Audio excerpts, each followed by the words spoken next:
Hi friends, welcome to my channel. ఇక విరాట్ అయితే ఒక బొమ్మ తీసుకుని చంద్రకళ దగ్గర ఇలా అంటూ ఉంటాడు. ఒరే సంజు, మీ అమ్మని కాస్త అర్థం చేసుకోమని చెప్పరా, నన్ను అపార్థం చేసుకోవద్దని చెప్పరా సంజు అని అయితే అంటూ ఉంటాడు. ఇక అప్పుడే చంద్ర ఇలా అంటూ ఉంటుంది. ఒరే సంజు, మీ అమ్మకి అర్థం చేసుకునే గుణం లేదు అని మీ నాన్నే అన్నాడు కదరా అని చంద్ర అంటూ ఉంటుంది. అపార్థం చేసుకోవద్దని చెప్పరా, మళ్ళీ అపార్థం చేసుకుంటుంది. నేను ఏం చేసినా మీ అమ్మ కోసం మా అమ్మ కోసం మాత్రమే చేశానురా.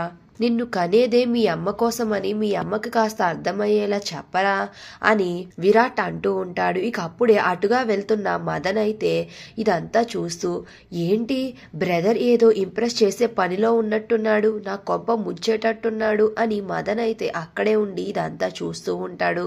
ఇక అప్పుడు చంద్ర విరాట్ చేతిలో ఉన్న బొమ్మను తీసుకుని, మీ నాన్నకి ఇంకా నెల రోజులు టైం మాత్రమే ఉంది అని అంటుంది. ఆ మాట వినగానే విరాట్ చాలా బాధగా చూస్తూ ఇక వెంటనే చంద్రాని చేయి పట్టుకుని తన దగ్గరికి లాక్కుని ఇక వాళ్ళిద్దరూ ఒకరికి ఒకరు కళ్ళల్లోకి కళ్ళు పెట్టుకుని చాలా ప్రేమగా చూసుకుంటూ ఉంటారు. ఇక బయట నుంచి ఇదంతా చూస్తున్న మదన్ అయితే వాళ్ళు అంత క్లోజ్గా ఉండడం చూసి ఒక్కసారిగా షాక్ అయిపోతాడు. మరి నెక్స్ట్ ఏం జరుగుతుంది అనేది నెక్స్ట్ రివ్యూలో తెలుసుకుందాం. వీడియో నచ్చితే ప్లీజ్ సబ్స్క్రైబ్.